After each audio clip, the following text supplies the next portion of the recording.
Ladies and gentlemen, good day. You're welcome to the podcast. This is me, Ucheya, for Full Spirit Production.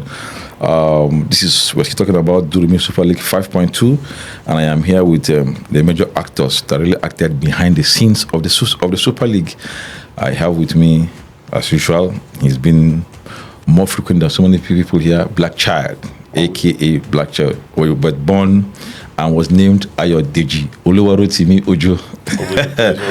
Welcome to the podcast. Also, I have for the very first time CJ Cajetan. He was our financial secretary and the treasurer of the DURUMI Super League 5.2. He's been here. He's been the treasurer, working with us for the past 3 episodes now. Yes, 3. I get 3 episodes, and he's doing a wonderful job.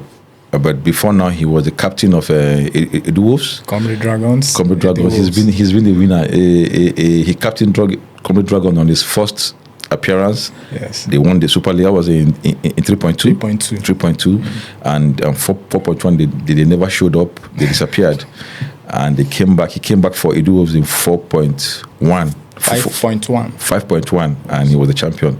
But this time, because of his age, now, he's slowly winding down. He refused to participate. I said, let him pay attention to the organization of the event. And finally, probably he didn't even because you left.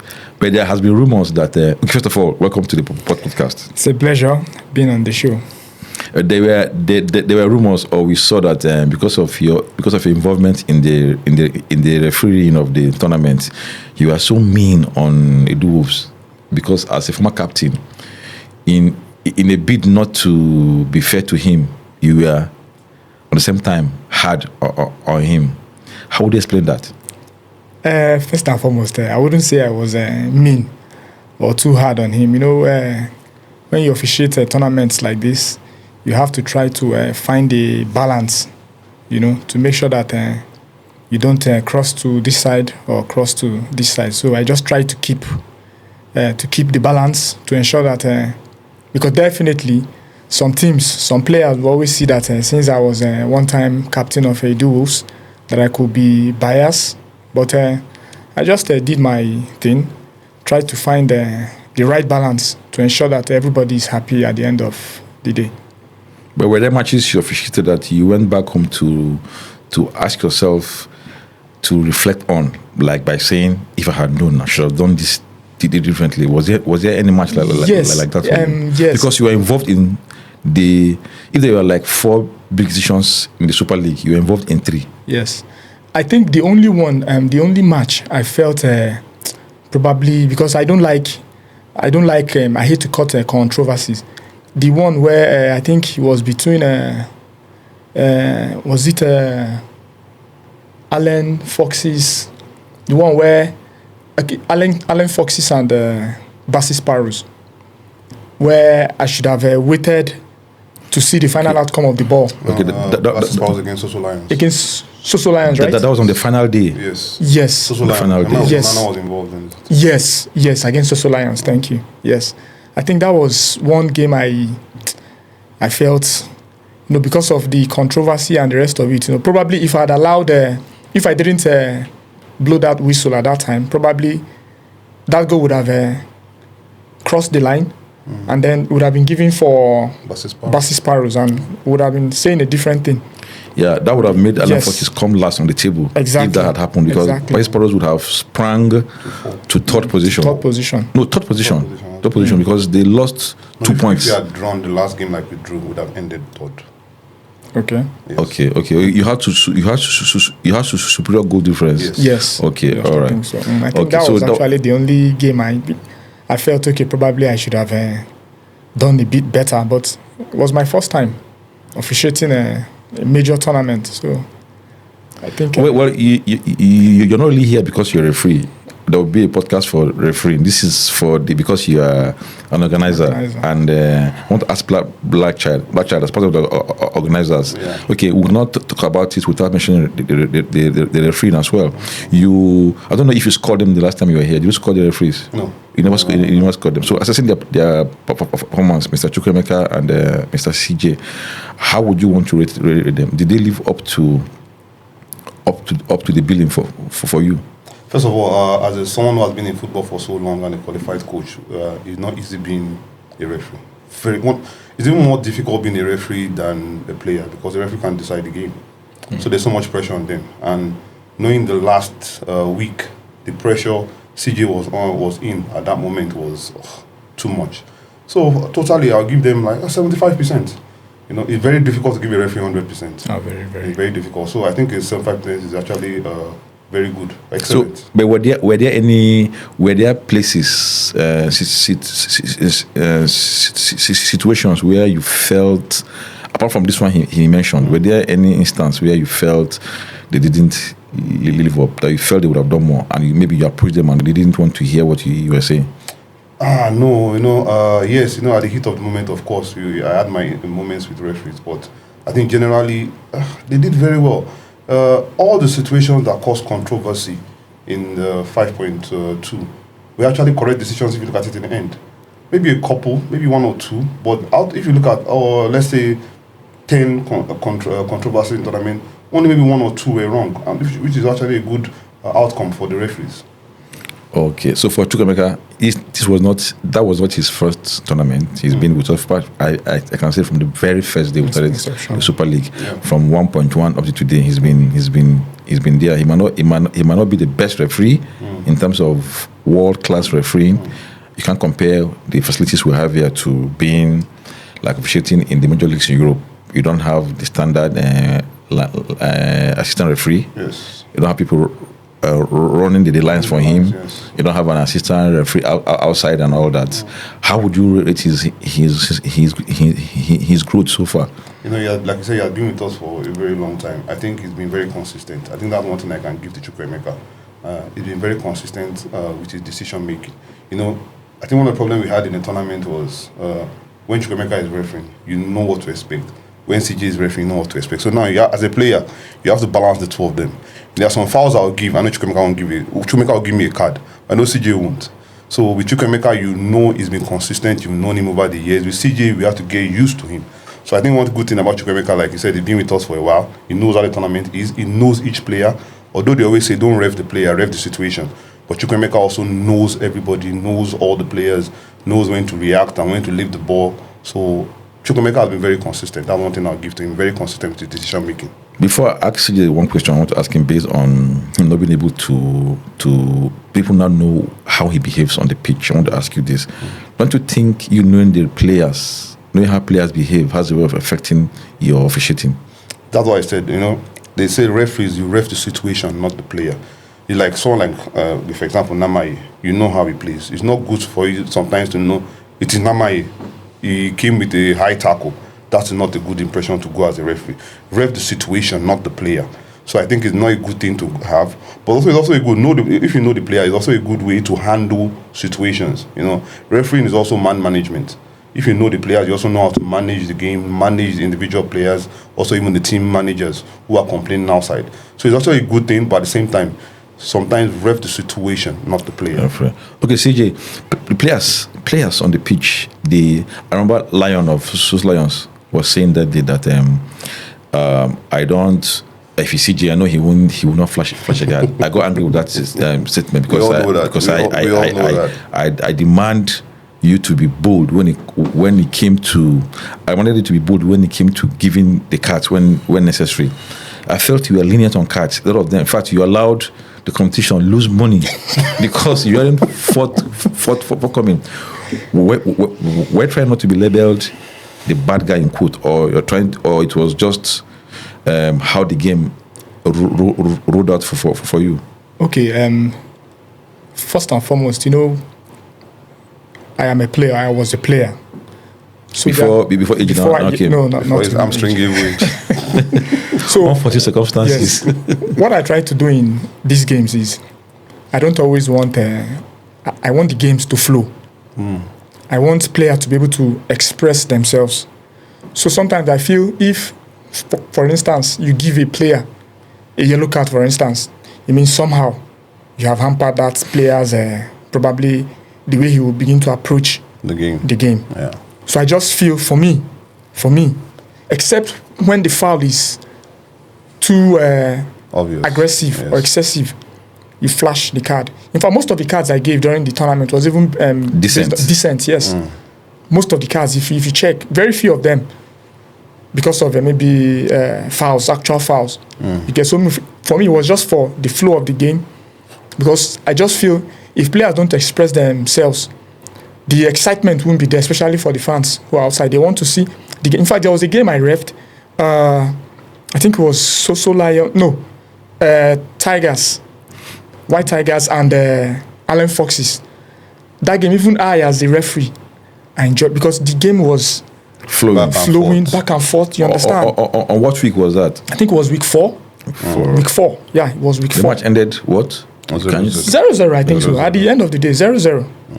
You get, so for me, it was just to let the game flow. And I guess a lot of the players took advantage of it. I felt CJ I would was never flash, yes. flash the card. I But what was would have flashing done cards. if given opportunity to be a referee in the Super League? Would you want to grab it? Of course. Right, of course. It was a very interesting experience for me. It was. I felt it was a new level. You get a new terrain for me. From playing to From being playing, a captain to being a coach, and now Understand? you're And a now referee. Reffing, yes. And for me, I think it makes me. I think I will understand the officiating even more. I'll be able to manage games even better because I've been in these situations always. So I So think when if see I people have like us that officiate opportunity- games, you have been clapping. You now know the things we yes, we because go through. in fact, Pressure. from the pressure. 8th game in the 5th week, the pressure was because I remember that week Chukwuemeka said he was going to leave. By So I had to by the 3rd game. So I had to ref 7 games. So you can imagine. In fact, from the 8th, from the 7th, 8th game, the table now became clearer. It was becoming clearer. So you could see people started jostling for points. Was that on week 4? Week 5. Week 5. Okay. Week 5, there was Final so much pressure. But I thank God that at the end of the day, we were able to manage it, and then the tournament ended. Okay, so organization-wise, I didn't want to talk about refereeing, but somehow when I see you as a referee, so I don't know what to ask you again. I've lost you to referee. It's just that I'm at the center of it all. Whether you're a referee, it's still me. Whether you're part of the organization committee, you're still me. So let me stick to organization now. How would you rate this 5.2? Was there a part we needed to work on better? Like, did we fail at any point being an organizer? I don't think we failed. I think probably I won't say there was any significant addition or improvement from 5.1. I will still say 5.1, 5.2. Probably they could be at par, but speaking from my own aspect of the organization, which is finance, probably we had more funds to play around with in 5.1 than 5.2. And you cannot blame anybody for it. We just know how things are generally. So, but in terms of organization, I think we maintained our standard. We can only hope to improve, to be better, because our VAR was there. The officiating was good. In fact, probably the one addition that I enjoyed was the fans corner. Yes, where we had to get the fans More involved. yeah. Yes, and you could see in one of the episodes of the podcast, you could see the fans expressing themselves, very happy, telling you who they were supporting, and every team had Their supporters. fans. Yes, they had their fans, and that was what sometimes people tend to rely on what fans say outside. You get, but for getting that, if a fan tells you something that is pleasing to your ear, there are other fans too who will also tell another team what is pleasing to them. So everybody had their own fan base. It made it very interesting, made it more intense. You get, I think that was the one addition for 5.2. So even though we are here to see the breakdown of how our money went through you, you're not giving us a report here to we don't know what you spent, what you didn't spend. I was just approving without looking at the books. So now we do say the funds were well managed the time around. Even though you say you didn't have enough money, like the previous edition, how were you able to cope? Yes, we as per our funds, we actually did our best. We tried. There were a couple of sponsorships that helped us cope, even though we're still lacking in terms of. We're still owing people. We're still owing people. Like who? like the organizers' percentage. We are still owing, but we're hoping that if one or two sponsorships, even if the tournament has ended, comes in, we'll be able to settle some of the things. But by and large, the major things we're supposed to do, the major people we're supposed to pay, we settled everybody. them. Yes, we settled everybody. That is what gives me, somebody like me, joy. Yet at the end of the day, because once people put in their monies into something, they always want to see that it is judiciously spent, and then whatever thing that the money is assigned for, whoever is supposed to be paid or supposed to be given money is given money, and then everybody is happy at the end of the day. So Blackchild, I never asked you this question on the two occasions you were here. Two? Now this is your third time on this. Yeah. I never asked you the day we were asking the teams we were most scared of. I heard you talk about, we mentioned Allen Foxes. Yes. Allen Foxes mentioned Goshen White Tigers. I've never had a chance to ask you how surprised you were that Goshen White Tigers ran away with the trophy on the final day. Were you at any point? Did you at any point think, even though you were here on the second, was it the third episode of the podcast? Third episode. We had 2 more weeks to play. Were you at any point convinced that Goshen White Tigers will steal the day? Well, I felt any team could win the tournament. The way the tournament was going, we knew it was very tight. 2 points on the last day separated all the teams. I knew any team could win it. But I think if you had asked me to pick the top 3, I think Goshen White Tigers would be number 4 to win the tournament.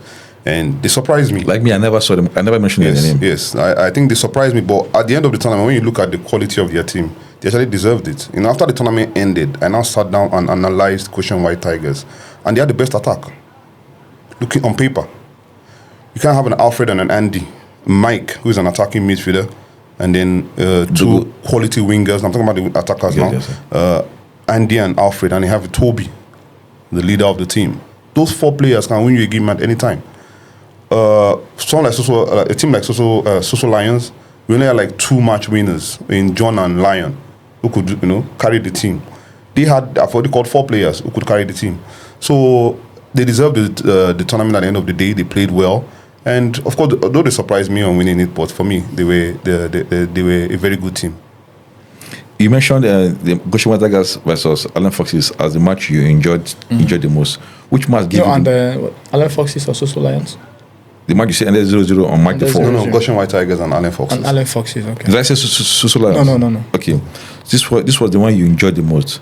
But which match gave you the most difficult time? Which opponents? Which team gave you, whenever they were lining up to play, you will say, God, let this cup pass away. It's very obvious. It do. Yes. Because I expected that. Because once Edu Wolves is playing against any other team, I have to be on your toes. On my toes, at my best. I have to make sure I move more because I have to make sure I see. You don't make a mistake. Yes, I don't make mistakes. Yes, yeah. It was one because I had to. Former captain of Edu Wolves now coming to officiate a game involving Edu Wolves. You just have to be on your toes. But were you ever accused of being biased? Anybody come to you and say, I see you're trying to favor this side? Well, I wouldn't say anybody came out outrightly or to say I was biased, but one thing that happens is the game ends. You see 1 or 2 players will come to you to say, why did you do this? And me, in fact, there are times when you tell me, CJ, don't explain anything about, but I will just calm down and tell the player, see why I took the decision, look at why I took the decision. This was what happened. And somehow, the guys will just say, okay, that's fine. Now, which team gave you the least problem? Like you know, whatever you did to them, they won't. Funny enough, Goshen White Tigers. The only time I heard Toby's voice very, very loud was the final the game I even officiated between Soso Lions and Edu Wolves, where he was complaining about the time. Whenever I'm officiating any game involving them, I don't, because even you hardly see somebody like Toby, who is the leader in the team, coming to say anything to attack the referee or anything. If Mike wants to talk to me as the referee, he's usually very calm. He comes, as ref, I'll explain to him, this is why I did. I don't have issues. So those guys, very. There was one day that Toby lost it. He was talking to Chukwuemeka. The day he was complaining that Chukwuemeka did not move around the field, but that wasn't anyway. It was against Chukwuemeka. Okay, so what is our take home in 5.2? The thing we want to be proud of personally, Blackchild, you, the thing you are proud of in 5.2. We have compared the two tournaments. 5.1 was our height. 5.2 could be like complementing 5.1. It happens. So what is your take home? What is that thing you say? Well, even though we didn't surpass 5.1 in preparation and organizing, but we're part of stuff like this. I think, like you said, I think the question you asked him, one thing we didn't do well, before I answer your question, in 5.2 was the photos. You know, till today, I have records, photos of 5.1. Till today, I still update pictures of 5.1. I can still show people or my children tomorrow saying, this is me playing a tournament. I don't have that for 5.2. So I think that's something we can improve on, you know. Okay. So yeah, the high point from 5.2, you know, like I said, the medical aspect has been a good. We hired someone who, you know, attended to players like a physio or medical personnel who could attend to players when they were injured. That was a good thing, you know. Many players got injured. We don't know how physical the tournament got. Some players got injured and they were treated. We don't have any serious injury, of course. I think another thing we did well was the fans. You know, getting the fans involved. You know, almost every fan adopted the team, and Goshen White Tigers had the biggest fan zone. And even though they didn't know, they weren't too fantastic from the beginning. Yes. So how did the fans get to love them? Everybody just likes Toby. I guess because of the kind of person he is, everybody adopted his team. So yes, maybe that was the reason they won. I think that was a big thing. That's something we should continue. You know, getting the fans more involved. They came out early to support their teams, and you know, one person actually said he loves Wolves more than he loves Manchester United. You know, that's what we want. You know, get the fans involved. So I'm very happy. Like you said, we can always improve. You know, one thing we also did well, of course, is maintaining that discipline. You know, that's something we always carry high in our tournament. So we did very well, and we're still doing well. For me, I like the 7:30 rule. No team feel in that regard. Like the time I traveled, or the time I wasn't around. All the time I asked CJ. He kept calling. I did a video call. I said, "Show me the field. Let me know." And they already set. Edu Wolves was week 2. Week 2. Edu Wolves was it?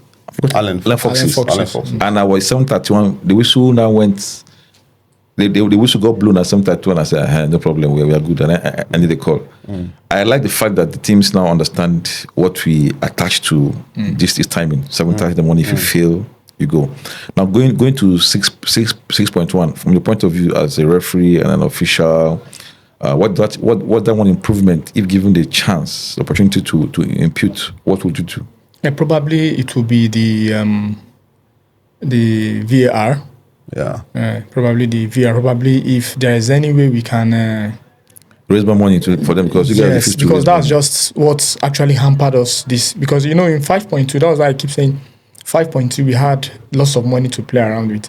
Some persons 5.1 rather. Yeah. Yes, some persons sponsored certain. In fact, the VAR last them in 5.1. The VAR somebody single-handedly sponsored that, so we had cameras, you know, everywhere, so we're able to capture certain. In fact, the most controversial incident was that in? That was 4. Okay, that was 4.2. Okay, we're able to capture incidents, you know, that happened. So I think going forward, 6.1, probably that is one of the things we need to really look at to see how we can get more cameras on the pitch to help with decision making. Because I noticed that in 5.2, that was just it was just probably some decisions that they felt the referees didn't get right. But I thank God some of the decisions, even when you look at them, you will see that the referees made the right calls most of the time. Yes, most of the times. So, and then probably in our rule book too, we have to find a way to make our rules clearer. You get, because some of these rules, persons read them. You read them as in somebody like Edu. He studies it very, very well. Understand? So probably we have to try and make some of our rules less ambiguous, so that it helps even us as referees to be able to interpret the rules.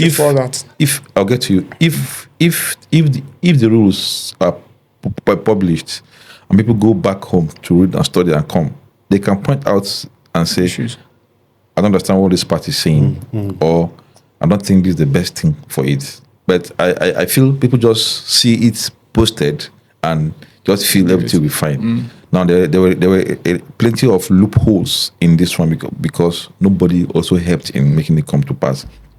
I must give thanks to those that actually went home to study it. Yeah. And come on, we had two big issues that would have caused problem if not that we are very good gentlemen. We have to look at the rule books and say, this is what the rule book says. We must go by the rule books. When you wanted to say something? Yes, sorry, I'm taking us back. I want to ask you something. For someone who has played football, won the tournament, just analyze all 5 teams, just briefly.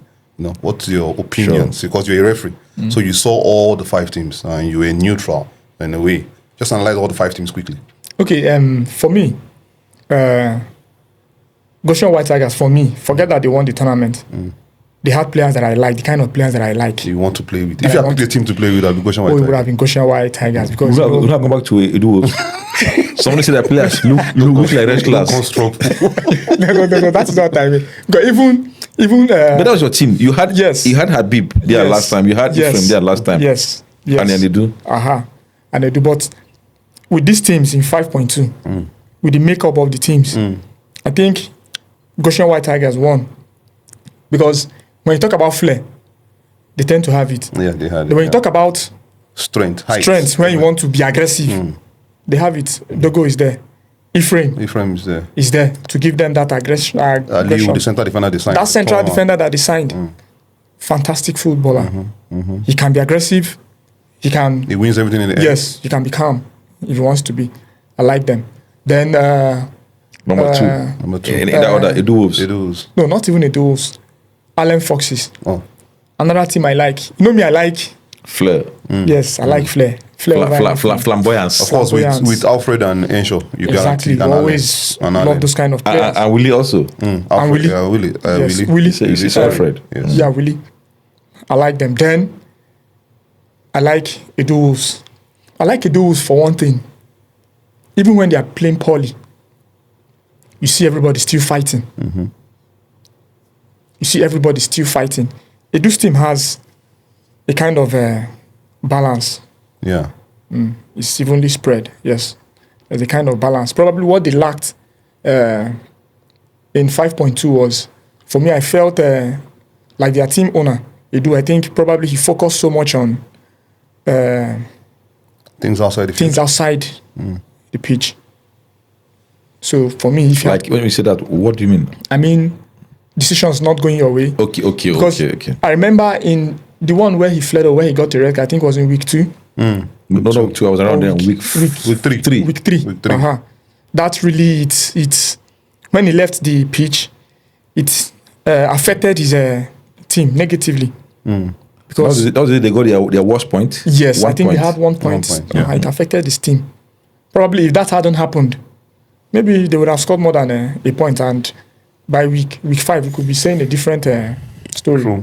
Then you will now go to Soso Lions, another team I like. Ifeanyi, he's one I've not seen, I think in a long time, a young player, a young defender who is as clean with his tackles as Ifeanyi. And a leader. He leads. He always told me that about him. He leads. The way he, in fact, the battle between himself and Namai, I had to call the two of them at some point to just, because I knew Namai was going to get angry at some point, being Namai, because when somebody keeps winning the ball over him, he gets, agitated. So I had to call them to just. Cambo Tiffany is one player. What about John? John is not really. The truth is, he's not my kind of player. He runs with the ball too much. Yes, he runs with the ball too much. He's not my kind of winger. You get, and then you have a Blackchild by himself. No, Blackchild is old. He's just no. In fact, there was a game I was officiating. I think he was on the bench. After the game, I told him, I don't know if you remember, I told him, Baba, why did you step out now? Immediately step out, your team lost control in the middle. I know in football, once you have lost control in the middle, it's always a problem. If you have control of the midfield, you always have a chance. Yes, going forward. There's one more team, Basses Sparrows. Yes, and then you have a Lion in his team. Lion in his team. Always, he will always be a threat. People accuse Lion of trying to hold on to the ball for so long. Like he's not a team player for his team. Yes, but I think he corrected that in week 4. Week 4. I think when he stepped out, or not when he stepped out. When he started, in fact, he gave his teammates a lot of assists. But I think John squandered 1 or 2 in the game. You get. So whenever Lion plays, I told him, I said, whenever you are selfless, if you can be more selfless for your team, you guys will do well. Because at some point you have to accept that you no longer have that strength to always hold up play all the time. So sometimes first touch you release to the younger guys who are around you, and then Bassi Sparrows. I would say I'm not really too impressed with the team. Yes, with the team. They actually tried because coming from 0 points week 1, and then just 1 point separate. You can imagine at some point, yes. So you can imagine, and then coming to week 5, being in contention for the trophy. I think they did well. But personnel-wise, probably somebody like David didn't turn up for the tournament. And then Namaye didn't really show. Namaye too. He scored about 3 goals. He scored Namaye's kind of goals. Yes. Opportunistic goals. When they come, he takes them. And that's Namaye for you. So I think that's my own personal ranking of the teams, in my own opinion. Okay, guys, I want to thank you for being here this day. It's really a pleasure having you people. And CJ brought another perspective to it, being organizer and the referee. You gave us a point of view that maybe only me and you can share. Yes. Blackchild might not have an idea of this because he does not officiate in the Super League. So CJ, thank you so much for being here, and Blackchild also as usual. Thank you so much. Always a pleasure. I remain Ucheya for Full Spirit Production. See you again next time. Thank you so much. It's a wrap, yo. You didn't introduce me as secretary. Secretary. You say treasurer, you spoke about it.